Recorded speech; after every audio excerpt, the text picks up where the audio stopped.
Исход 32 глава, с 1 по 6 стихи. Когда народ увидел, что Моисей долго не сходил с горы, то собрался к Аарону и сказал ему: «Встань и сделай нам Бога, который бы шел перед нами. Ибо с этим человеком, с Моисеем, который вывел нас из земли египетской, не знаем, что сделало с ним». И сказал им Аарон: «Выньте золотые серьги, которые в ушах ваших жен, ваших сыновей и ваших дочерей, и принесите ко мне. Принесите ко мне». И весь народ вынул золотые серьги из ушей своих и принесли к Аарону. Он взял их из рук их и сделал из них литого тельца и обделал его резцом. И сказали они: «Вот Бог твой, Израиль, который вывел тебя из земли египетской». Увидев сие, Аарон поставил перед ним жертвенник и провозгласил Аарон, говоря: «Завтра праздник Господу». На другой день они встали рано и принесли всесожжение, и привели жертвы мирные, и сел народ есть и пить, а после стал играть. Я проповедую сегодня на такой теме интересной. Интересная тема. Идолы церкви. Идолы церкви. Идолы церкви. Кто у нас первый раз сегодня? Есть? Посещаете нашу церковь первый раз? Рады вас видеть. Аминь, рады вас видеть. Слава Богу. В конце мы почтем вас. Мы пригласим вас вперед в конце. Идолы в церкви. В прошлый раз я проповедовал на теме «Да не расслабься руки ваши». И я говорил о царе Асе, прошлое воскресенье, значит. И я сказал, что Бог сказал Асе не расстраиваться, потому что у него война. Что это не конец войны. Что у тебя будут еще войны, столько. И я сказал о том, что мы, верующие, также часто думаем, что когда мы пришли к Богу, зачем нам война? Что зачем нам проблемы? Почему у нас проблемы, хотя мы уже пришли к Богу? Что Господь, я уже пришел к тебе, почему у меня еще неприятности?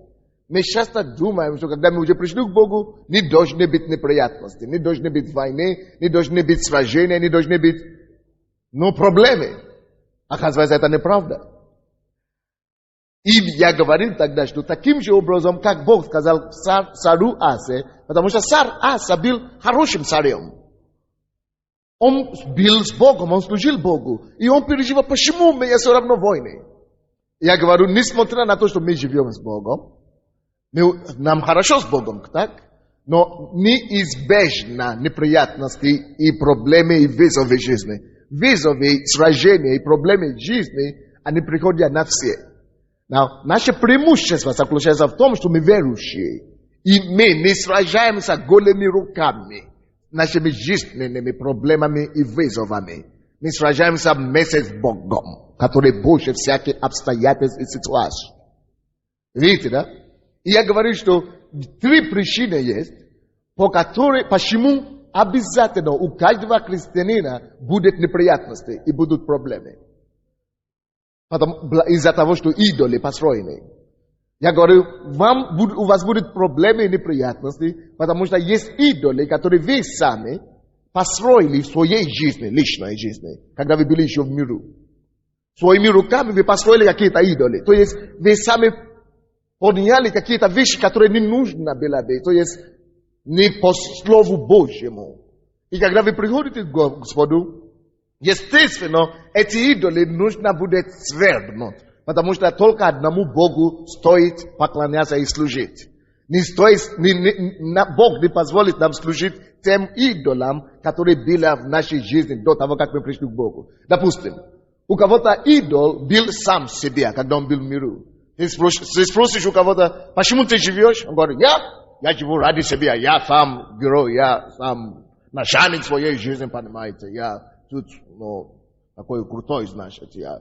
Какой Бог, мне не до Бога, я сам своим умом, значит, своей силой, я все добьюсь. Глупость, извините, это, примитивность, короче. Ты не знаешь, что если бы Бог тебе не дал дыхание, утром ты бы не проснулся. Есть люди, которые умнее тебя и легли вчера, и не проснулись сегодня. Есть люди, которые крепче, чем тебя намного, чемпионы мира. Они стали утром, и рука не поднимается, нога даже не шевелишься. Так чего ты еще и называешь себя образованным? И так примитивно думаешь еще. Ой-ой-ой, вот куда довело образование. Конечно же, мы понимаем, что без Бога нам всем никуда. Бог говорит, я есть тот, который дает вам силу приобретать и знания, и богатство, и все. Если он не даст, ты пигмей. Настоящий. Все обязаны Богу. Но когда мы были в миру, это было нормально, никто не задавал нам вопросы, и мы думали, что значит, я такой крутой, поэтому это был идол. Или кто-то, ты спросишь кого-то, для чего ты живешь? Для меня, самое главное, это семья. Значит, семья для меня, это или жена, или муж, или дети у меня на самом главном месте и так далее.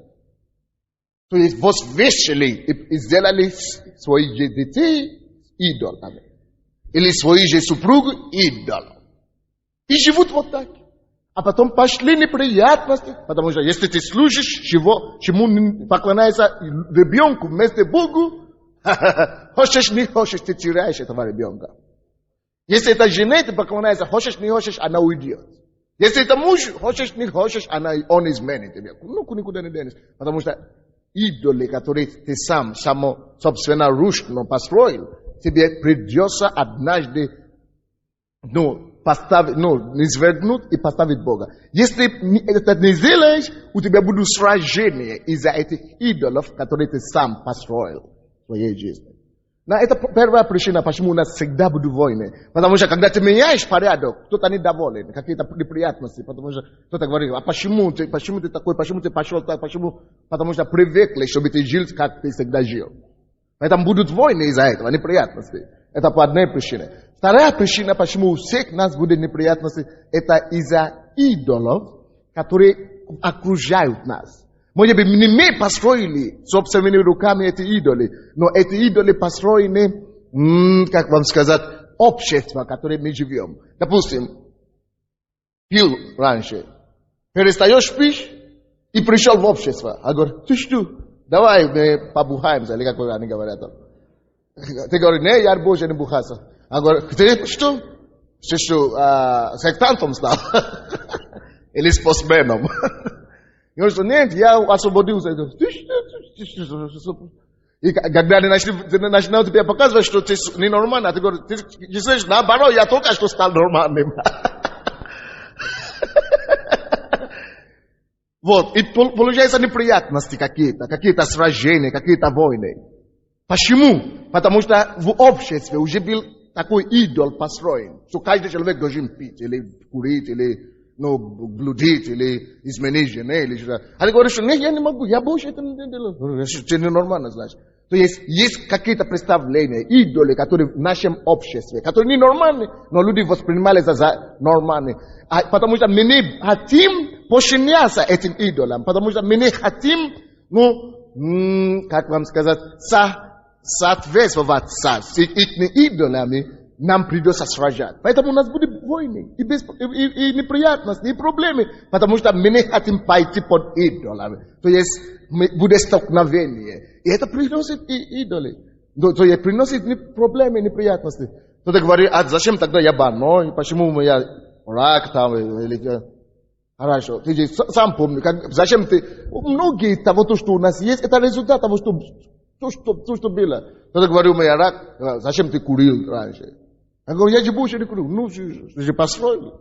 То есть время приходит, когда нужно будет, неприятности, какие-то приходят, либо из-за идолов, которые мы сами воздвинули, либо которые общество воздвинуло, которые окружают нас, либо по третьей причине, либо из-за того идола, который построили люди, народы, которые окружают нас, то есть другие народы, которые не наши родственники, а другие вообще вокруг нас. То есть есть много чего, и по этим трем причинам Бог сказал Асе, слушай, не думай, что у тебя никогда не будет проблемы, потому что ты живешь с Богом. Не думай, что у тебя не будет неприятностей, потому что я с тобой.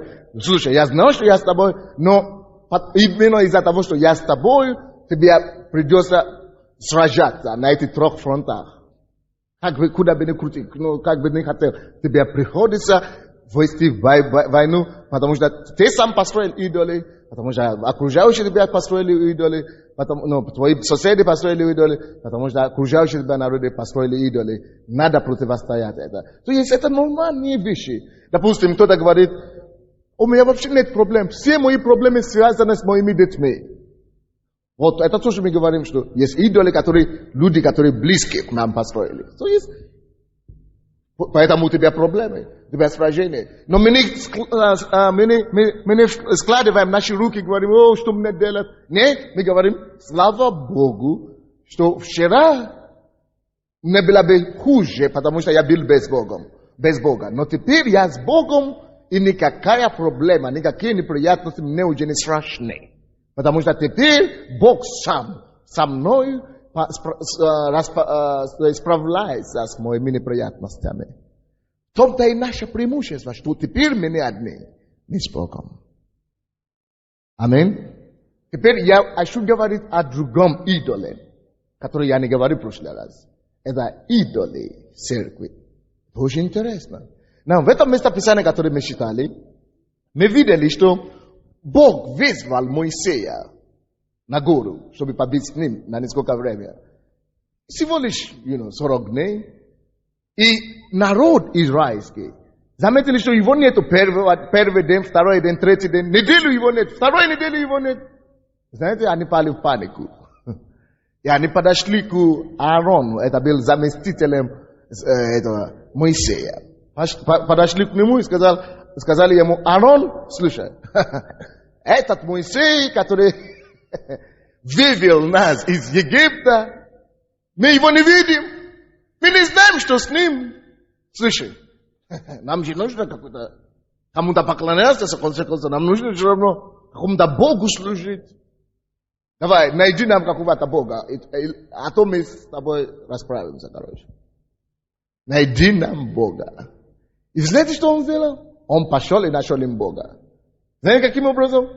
Он пошел и собрал серьги и золотые изделия от них, от их женщин, и построил такой образ, как бы статут такой. И говорит, поклонитесь, вот, вам ваш Бог. И почему? И Бог очень рассердился на это. Бог был очень недоволен. И это принесло такую большую неприятность Израилю. Но помните, что весь Ветхий Завет это прообраз Нового Завета. И все то, что неприятные вещи, которые происходили с израильским народом, Бог сознательно допустил, чтобы о них написали в Библии, чтобы мы могли теперь в Новом Завете учиться от их ошибки и не повторять вот эту ошибку, которая у них была. Бог не хотел позорить Израиль, что они вот такое сделали. Нет, Бог сознательно оставил эту историю в Библии, чтобы мы могли видеть и учиться от него. Какой может быть учиться тут, чтобы у нас не были идолы? Мы же не православная церковь, у нас нету иконов, значит. Мы же другая церковь тут, у нас же нету ничего, да? Зачем нам-то эту проповедь? Это нужно считать православной церковью, но я не уверен.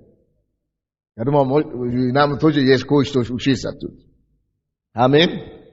Написано первый стих.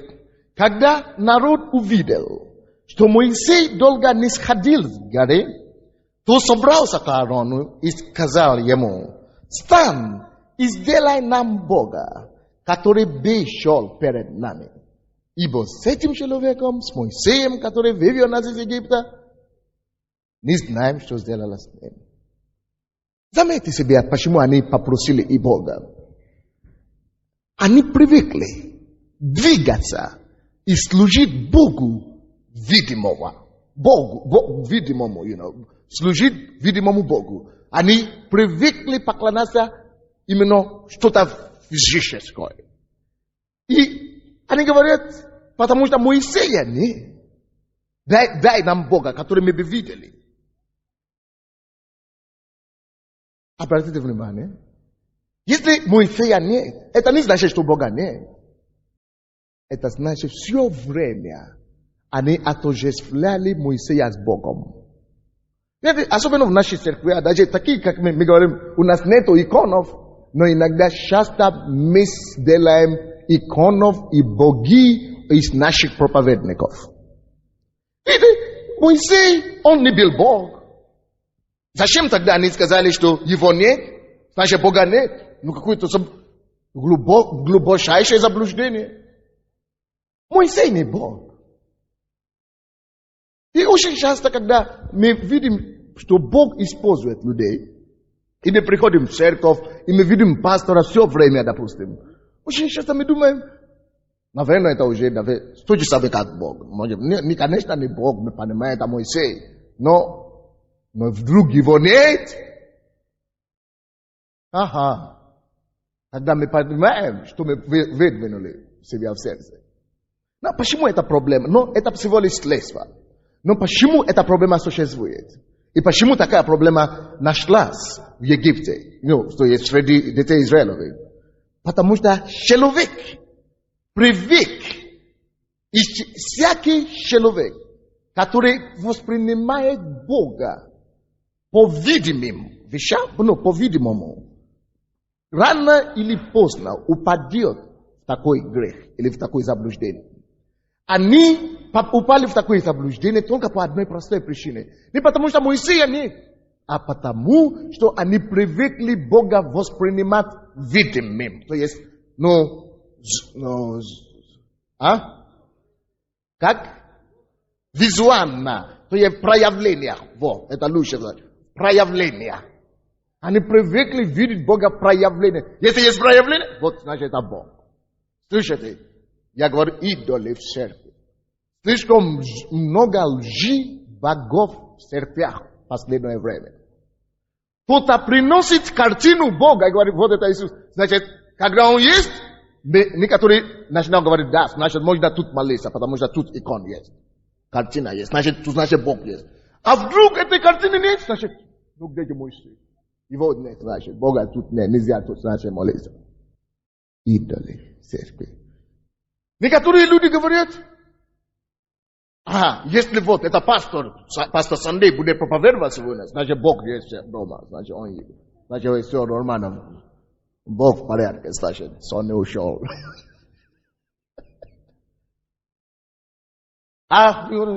Где пастор? Первый день, первый вопрос появился в церкви. Где он? Что-то не видит. Его не будет сон. Соберу свою сумку, давай. Идолы в церкви. Но я не хочу быть таким пастором, который допустит такую ошибку в своей церкви. Есть слишком много знаменителей, которые мы помещаем в церквях, и мы думаем, что это есть наш Бог. Допустим, было какое-то время, когда некоторые верующие, если ты молишься, харизматы такие, современные, кто-то должен падать обязательно. Если кто-то не упал, значит, Бога поблагодари нет, не хватает, значит. Идолы в церкви. Или кто-то должен кричать, или что-то должен что-нибудь делать. То есть, привыкли, что проявление, Бог воспринимается в проявлениях. Это заблуждение. И народ, который попадает в это заблуждение, они попадают только по одной простой причине. потому что они привыкли воспринимать Бога в проявлениях или видимости. Слушай, Бог нематериален. Богу, который мы служим, никакое тело его не может поместить. Никакой материи, никакое здание не может его поместить. Поэтому он не может быть материальным. Написано, что Бог держит весь мир. Не только земля. Знаете, что если взять земной полушар, вообще все творения, галактику и так далее, если все взять, земля это всего лишь как точка. Меньше мяса. Земля это вообще ничего. Если взять все творение, все галактику и так далее, земля это ерунда. А Бог вообще держит весь мир только в одной руке. Если ты задашь вопрос, где тогда Украина там? Ой-ой-ой.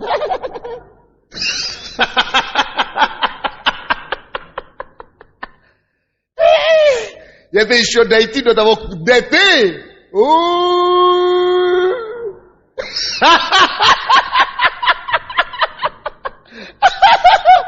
Так что ты не такой важный, как ты думал.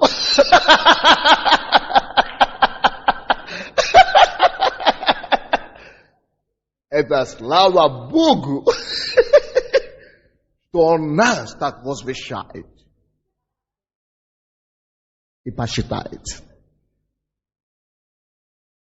Понимаете? Поэтому Бог так преподнес нам, вот так просто, чтобы Бог стал восприниматься нами проще, чем мы бы думали. Чтобы мы знали, что Бог есть Дух. И чтобы мы могли воспринимать Его верою. Именно поэтому в 10 заповедей Бог категорически запрещает всякие изображения или отождествление Его с каким-то материалом или каким-то, как вам сказать, каким-то проявлением. Бог это запрещает категорически. Допустим, кто-то говорит, если ты пойдешь в православную церковь, нету прославления, нету песни, Бог будет там делать чудеса. То есть ты будешь там проповедовать, помазание будет. Я говорю, то же самое будет, как здесь. Без музыки, без ничего. Даже если говорят, руку не надо поднимать, или руку, или ногу, не надо шевелиться, только стану вот так. Я стану вот так, прочту проповедь, Бог есть все равно там. И я скажу, что я попрошу Его, помолюсь Ему, чтобы Он сделал то же самое, что Он делает всегда. Он Бог, ты не можешь Его поставить в коробке. Поэтому и православная, и баптистская церковь. Я прихожу в баптистскую церковь, он говорит, ты приходишь сюда, ты хлопаешь. Я говорю, нет, я делаю как они там, я стою вот так. Но когда доходит до дела, я знаю, что Бог со мной. И я прошу Его, и Он проявляет. Никогда не воспринимаем Бога как проявление. Откройте, пожалуйста, Исход 20 главу. Исход 20 главу.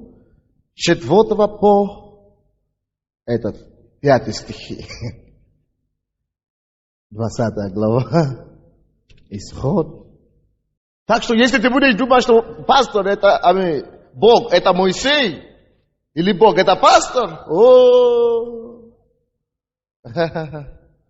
если весь мир на его ладони, то вообще пастор никто.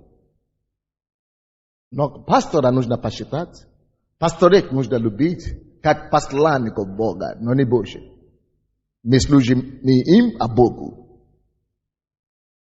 20 глава, 4-5 стихи.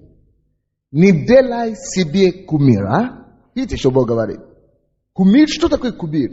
Это то, что заслуживает нашего поклонения. Допустим, есть некоторые люди, которые любят поклоняться Динамо Киев. Я тоже один из них, это самое. Любитель, я смотрю, но я не поклоняю, у меня есть один кумир, Иисус. Есть некоторые люди, которые имеют разные кумиры, разные, интересные вещи. Но Бог говорит, не делай себе кумира. Не сделай! Запрещено. Не делай. Бог просто говорит, не делай себе. Именно себе. Кумира. Ни и никакого изображения. Слушай, это Библия. Исход, 20 глава. Некоторые церкви, я не знаю, какую Библию они читают. Но написано, черным-белым, там написано по-русски. Это 10 заповедей. Бог, категорически запрещает. Я не проповедую о другой церкви. Я просто говорю то, что Бог сказал. Не запрещено же читать. Короче, вот написано. Не делай себе никакого кумира и никакого изображения. Никакого изображения. Того, что на небе вверху, Бог знает, что Он на небе, и Он запрещает нам делать Его изображение. И что на земле внизу, и что в воде ниже земли. Не поклоняйся им и не служи им. Допустим, кто-то скажет, а если у нас есть фотографии Иисуса или нарисование и так далее. У меня тоже есть дома икон, у меня есть икон дома. Но для меня это не икон. Это не есть кумир или изображение. Это просто для меня картина художественного произведения. Я не замечал, что он там есть. Но Бог говорит, не делай себе. Когда люди начинают видеть, это как будто что-то там есть. Видите, да? Не делай себе никакую, то есть не воспринимай это как что-то такое. Так. 5 стих. Не поклоняйся им. Вообще это уже запрещено. Полностью. Не поклоняйся им. И это значит, мы приходим сюда, в церковь, не поклоняться пастору или церкви, или... Но. Мы поклоняемся Богу, не личности. Не тем более изображение. Вообще это, нужно дойти до этого. Не поклоняйся им и не служи им, ибо я Господь, Бог твой, Бог-ревнитель, наказывающий детей за вину отцов, до 3-го и 4-го рода ненавидящий меня. Бог наказывает за такие вещи. И послушайте, но я тоже, с одной стороны, понимаю людей, которые делают изображения, или которые понимают и воспринимают Бога именно через видимое что-то. Потому что человеческая натура это воспринимать Бога, и не вообще, это воспринимать вещи, видимые вещи. Мы воспринимаем видимые вещи, вот, если Бог есть, покажите мне Его. Вот, Он тут. Вот, значит, я буду верить, значит. Но Библия говорит, праведный, к Римлянам 1:17, праведный, человек, который знает Бога, который праведен перед Богом, это тот человек, который Бога воспринимает невидимым, а который верой воспринимает Бога. Например, праведный верою жить будет. Верою жить будет. Что значит верою жить будет? Допустим, мы пришли сюда на этом месте.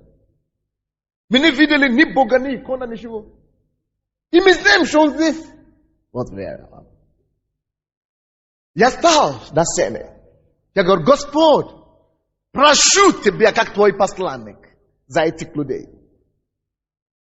Реши их проблему. Мы не видим. Решил, не решил. Но знаем, что Он решил. Вот вера. Я вышел сюда на сцену. Я не знал, кто придет сюда сегодня. Но когда я вышел, я слышу Его голос. Я вижу что-то в духовном мире. И я говорю эти вещи. Я говорю, Бог исцеляет там.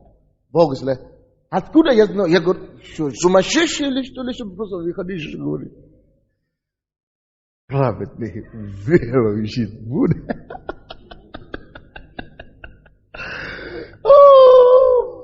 Я не вижу руку или кого-то еще. Я поэтому спрашивал, кто там, у кого-то это есть? Я вижу в духе, верую. Не физически ничего. Верую, я верю в Бога, то, что Он мне говорит. Я слушаю Его голос. Я верую. Когда я не расслышал, я говорю, Боже, повтори, пожалуйста. Или покажи что-нибудь, я не знаю, быть уверен, Но это верую. Надо вера это принимать. Бог уважает такие. Но дети Израилевы совершили эту ошибку. То, что они воспринимали Моисея. У нас нет проблем, пока Моисей есть. Потому что он говорит им от имени Бога. Но Бог будет вам посылать много людей, которые будут говорить вам от имени Бога. Но они не есть Бог. Я буду говорить от имени Бога. И как бы Бог сам говорит. Но знаете, что за мною стоит сам Бог. Вам не сам Бог, не я Бог. Идолы церкви. Давайте воспринимаем Бога как Бога. Его посланников как его посланников. Вообще, об идолах, об изображениях и картинах, вообще речь об этом вообще не идет.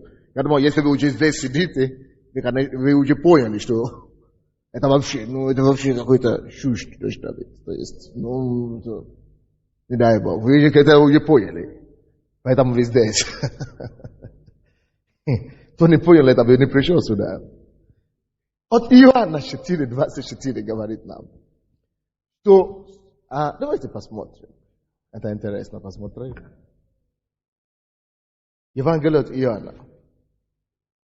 И что Иисус говорит об этих вещах. Вы знаете, но мы просто прочтем. Евангелие от Иоанна, 4 глава. Женщина, у кого женская болезнь, серьезная фимбриома, проблема фимбриома. Господь прикасается к вам именем Господа Иисуса. Постанавливаю вам совершенность. У вас киста, какие-то кисты, 3 киста, по крайней мере, фибриомы. Господь исцеляет вас прямо сейчас. Будьте исцелены и здоровы. Так, от Иоанна 4:24. Бог есть Дух. Очень важно, чтобы мы это знали. Кто из вас видит воздух, который он дышит? Или дух вообще? Никто не видит воздух. Бог есть таким же образом. Бог есть Дух. И поэтому говорится, и поклоняющиеся Ему, должны поклоняться Ему в Духе и в истине. Поклоняться Ему нужно в Духе. Бог есть Дух. Как мне поклоняться Ему в Духе? Очень просто. Не только Бог есть Дух, но и у меня тоже есть Дух. Я есть Дух. Смотрите на меня сейчас. Кто знает, кого он видит? Кто я? Сандей? Вы думаете, вы видите Сандей сейчас? Но на самом деле вы не видите Сандей. 100%. Глаза, да? Она же и уши, глаза, да? На самом деле, вы не видите Сандей. Я вам скажу, что вы видите. Сандей не есть то, что вы видите. Сандей, как и Бог, есть Дух. То, что вы видите всего лишь тело, где Сандей живет. Вы думаете, вы видите Сандей, а кто-то видит негра, темной кожи, в зеленом пиджаке.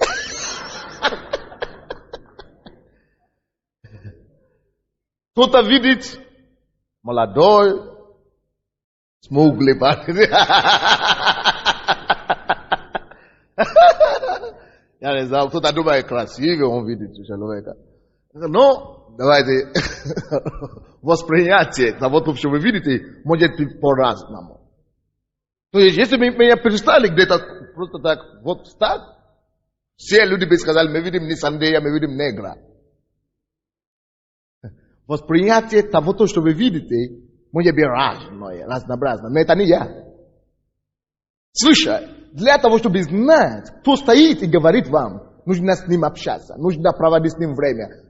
Некоторые из вас уже меня знаете за это время. Нужно знать. А чтобы знать меня, недостаточно меня просто видеть здесь на сцене. То, что вы видите, это дом, где я живу. А чтобы меня познать, надо пообщаться со мной. Надо двигаться со мной, надо разговаривать со мной, надо слышать меня, надо, чтобы ты познал, кого знать. Личность, которая во мне. Я не есть то, что вы видите. Я могу, разные вещи может жить в этом доме. Но вы знаете, что я пастор. Потому что я говорил вам, вы видели мои поступки, вы видели мой образ жизни. Поэтому вы знали, что я, который внутри, это хороший человек. Но плохой мог бы жить здесь. Поэтому то, что вы видите, это вообще не имеет значения. Я вообще не темнокожий, кто его знает. Внутри. Может быть, я не темный. Может быть, я вообще светлый там. То есть, я имею в виду, что человек, его суть, его содержание, есть духовность, личность, которая внутри него. Девушка, как вас зовут? Встаньте, давайте сюда. Давайте сюда, давайте. Я вас не знаю, вы ходите в эту церковь? Первый раз, молодец, совершенный пример. Давайте сюда поближе. Вы знаете, я вас не знаю. Вы тоже меня не знаете? Правильно. Видите, посмотрите. Посмотрите. Я на нее смотрю, я говорю, я ее не знаю. Она на меня смотрит и говорит, я тоже вас не знаю. Как это я тебя вижу, ты меня видишь, и мы говорим, мы не знаем друг друга. Как это так? Потому что то, что я вижу физиономию или что-нибудь, это... Или как?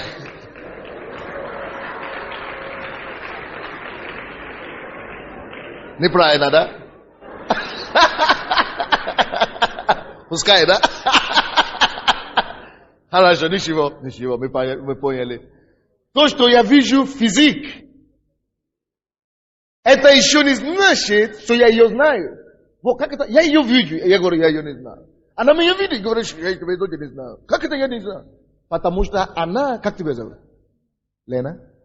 Такая симпатичная. Послушай, потому что Лена на самом деле не то, что я вижу. Лена внутри. Я не знаю Лену, поэтому я говорю, я ее не знаю. Лена есть дух, который живет в этом теле. Сущность человека есть дух, он дух, ты дух. Ты внутри, ты есть личность, твоя личность есть дух. Допустим, это брат свидетельствовал и говорит, что его мама упала и умерла. Дух ее вышла, она говорила, я ушла. Я вижу себе свое тело и свою дочку, что дочка приходит и бьет меня по лицу. Проснись, мама. А я уже ушла, а я вижу, что я стою наверху, а она внизу, и мое тело внизу. И мы говорим, она умерла. Когда человек умирает, мы говорим, умер. А человек сам стоит рядом, говорит, я не умер, я тут стою.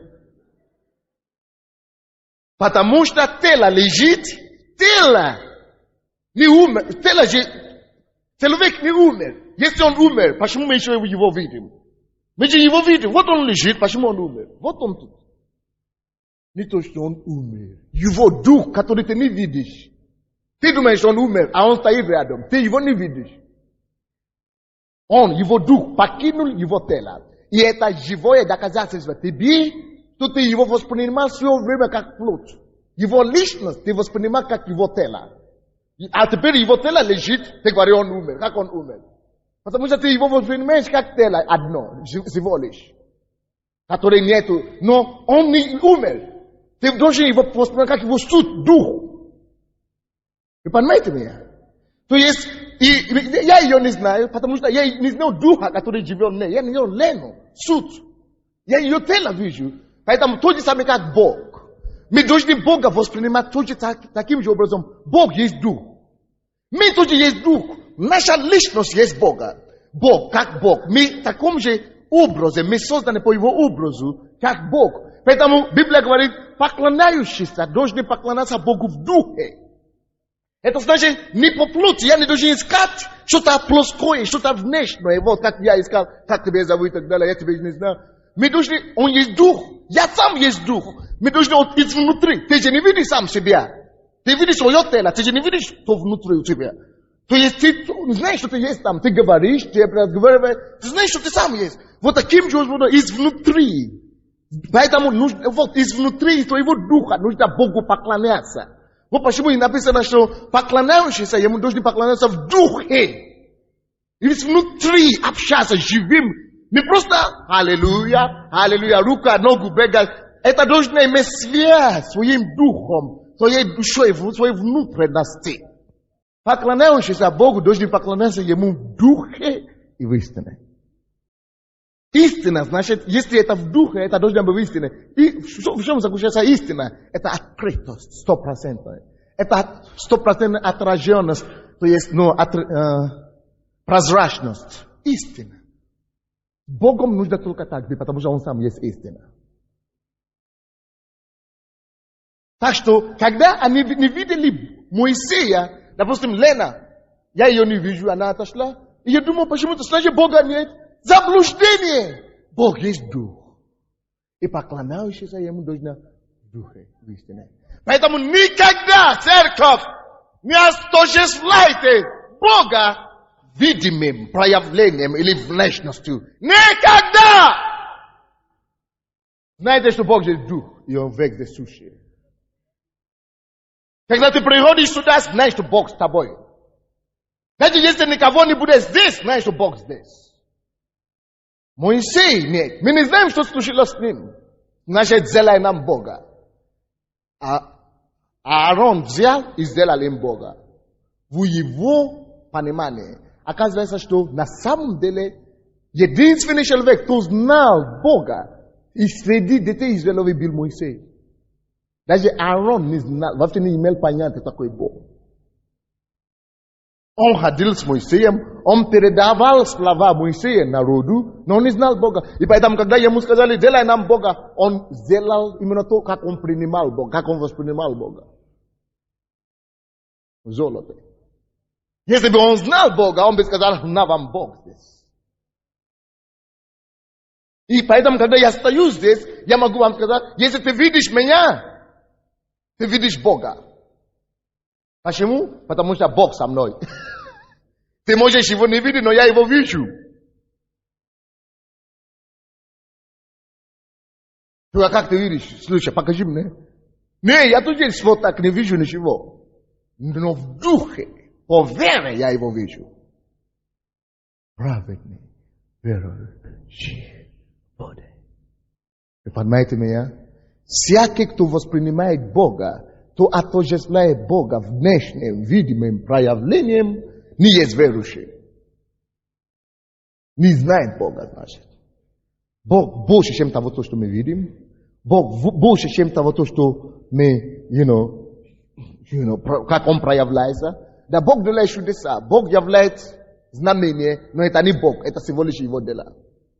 Написано, дети Израилевы, Он показал свои дела. Они воспринимали дела Божьи, они говорили, Бог появился. А Он не появился.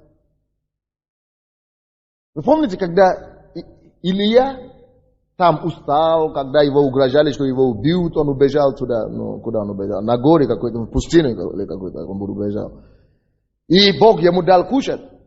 А потом Бог ему, извините, мужчина, у кого проблема по мужской органам, именем Иисуса, я постановляю вам здравие во имя Господа, будьте исцелены. Аминь. И он покушал, и Бог начал, Бог говорит, сейчас я проявлюсь, я приду как бы. Но Бог так не сказал, но он знает, что Бог должен прийти. И Бог пришел как землетрясение. Это было Божье проявление. И написано, и Бога там не было. Бог, вроде бы он же не пришел, землетрясение. Если бы землетрясение появилось, мы бы все упали на колени, мы бы уже не только на колени, мы бы, наверное, мы бы лежали, наверное, Бог, мы бы поклонялись, не просто колено, наверное, мы бы вот хвостом лежали бы. Мы думали, вот 100% Бог уже пришел стать. Но написано, было землетрясение, но Бог еще не пришел. Бог не в чудесах только проявляешь, а в сути. Написано, даже огонь появился. А Илья же знал Бога, как Бога огня. Огонь появился, вроде бы, значит, 100% Бог уже пришел. А написано, его не было там. Что было? Это что, бейси? Нет. Это было его проявление. Но его суть не было. Это его проявление. Но он не был там. Поэтому не обязательно нам искать какой-то мурашки, побежал по телу или упал, значит, или что-то, дрожал весь, или что-нибудь. Но потом в конце написано, и веяние ветра. Тихий дух. Этим самым Бог говорит, я не в делах, я в духе. Бог есть дух. Ты можешь даже не чувствовать. Живо, но он есть все равно. Разве это не классно? Я думаю, это потрясающе.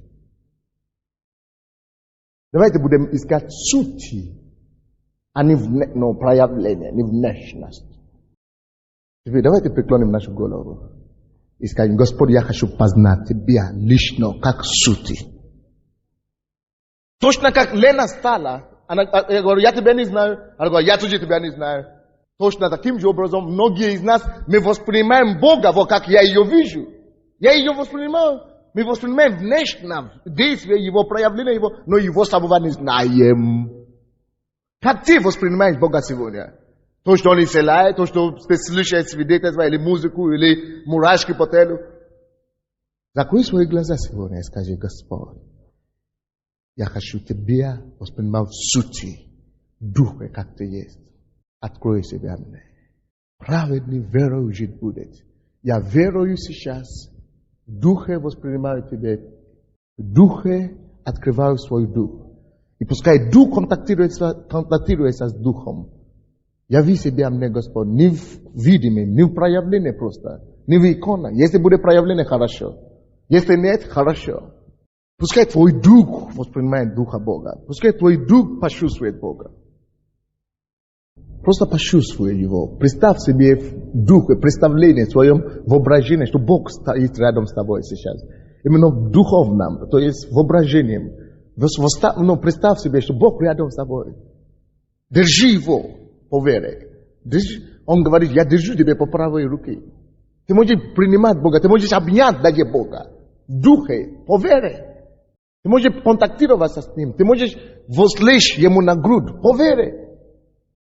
Господь, я благодарю Тебя за Твое присутствие на этом месте.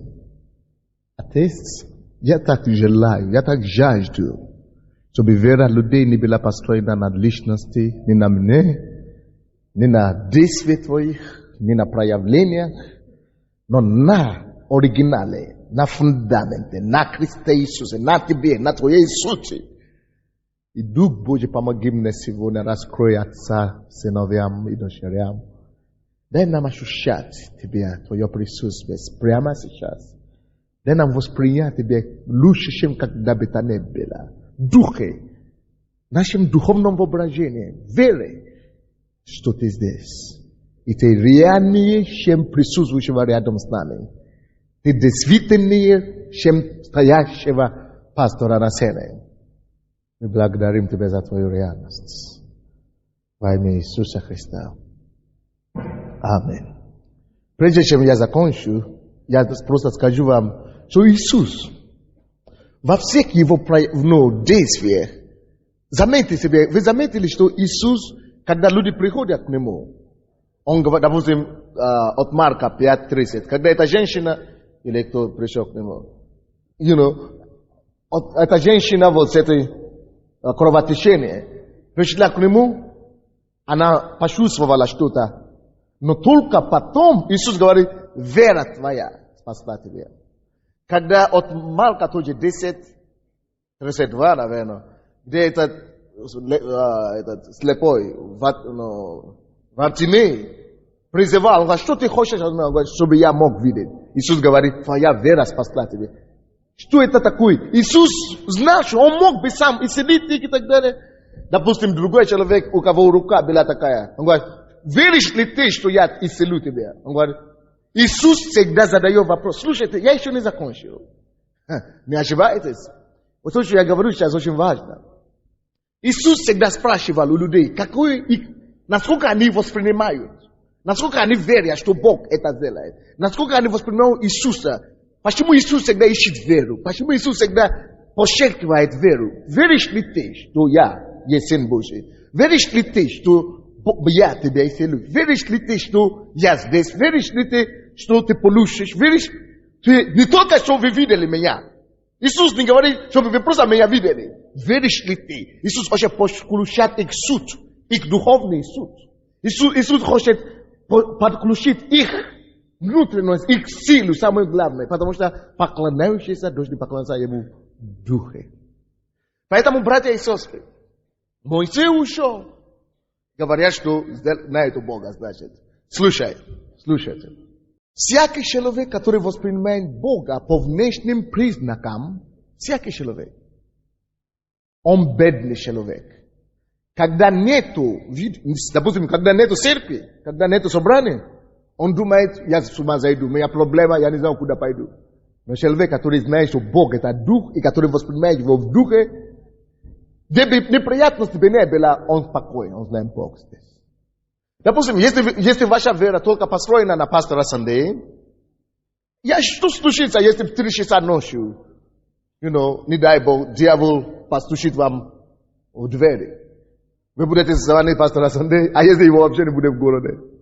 Поэтому наш роль как пастыря, это помочь вам раскрыть себя этого невидимого физического вроде бы Христа. Понять, что Он с тобой. Понять, что ты можешь ходить и разговаривать с Ним.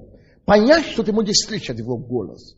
С помощью Библии. Изучай Его действия в Библии. Разговаривать с Ним через Библию. Разговаривать с Ним через молитву. Общаться с Ним своими словами. Общаться с Ним через Его Слово. Общаться с Ним через поклонение. Чтобы это не было просто поклонение, то, что другие делали обряд ради. Найди Бога в невидимом. Поставьте себе задачу сегодняшнего дня найти Бога в невидимом. Вы можете даже это себе записать в Библии. Найди Бога в невидимом. Это сильнее. Это настоящее. Это реальное. Если бы Аарон знал Бога в невидимом, он бы не сделал видимого тельца. Преклони свою голову перед Творцом сегодня и скажи им пару слов.